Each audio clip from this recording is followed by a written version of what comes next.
What's the first thing that comes to mind when you think about political parties? Maybe colors? If you're from the United States, did your state vote red or blue? Or maybe it's turning purple. Maybe you wish you had more colors to choose from. Well, unlike the US two-party system, Germany's parliamentary democracy is much more colorful. In fact, around 40 political parties received votes in the 2017 national election. Over the years, many parties have come and gone, but in this video, we'll focus on the parties currently represented in Germany's Bundestag, the lower house of parliament, and talk a little bit about how they got there.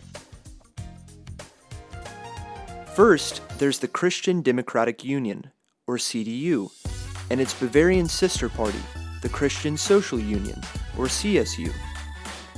These two parties, traditionally working together, represent the center-right of Germany's modern political spectrum. Some of Germany's most famous leaders have represented the CDU, including the country's two longest-serving heads of state, Chancellors Helmut Kohl and Angela Merkel. CDU and CSU voters tend to be more conservative when it comes to both economic and civil liberties issues. Another main party is the Social Democratic Party, or SPD. Historically known to champion workers' rights, the SPD represents the center-left and is the oldest party in Germany. The SPD enjoyed major success in the 1960s and 70s, producing some of Germany's most consequential chancellors and policy decisions, like Willy Brandt and his Ostpolitik, which improved relations between East and West Germany during the Cold War. In addition to Germany's two traditional parties, the Green Party, or simply the Greens, have become a constant fixture in German politics.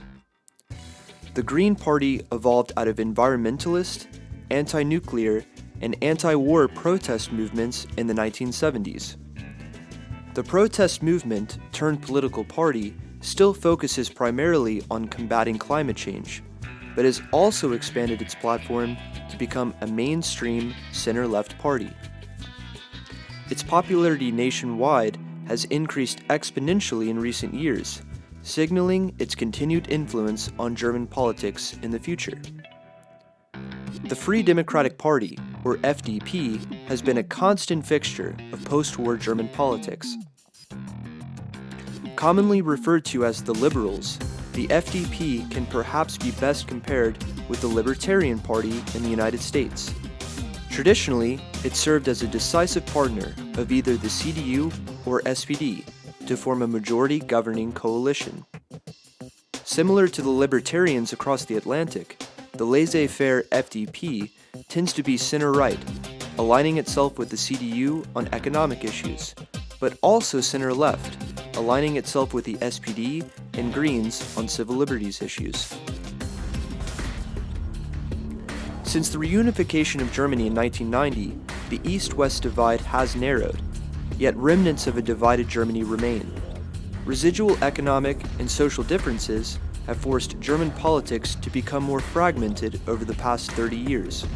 The CDU and SPD have lost ground to parties on opposite ends of the political spectrum, including the far-left Die Linke, literally meaning the left, and the far-right Alternative for Germany, or AfD. The left's origins are rooted in East Germany's former Communist Party, and it enjoys especially strong support in the East, where some nostalgia remains for comprehensive, cradle-to-grave support from the state. The AfD catapulted into the national spotlight in the wake of the European migrant crisis. Its highly controversial far-right, anti-immigration platform has made it a political pariah, one that is traditionally shunned by all other parties in Germany. Historically, the CDU and SPD have dominated post-war German politics. Now, other parties from all ends of the political spectrum are challenging the status quo. As German politics become more diverse, it's important to know which parties there are, what they stand for, and how they work together in government.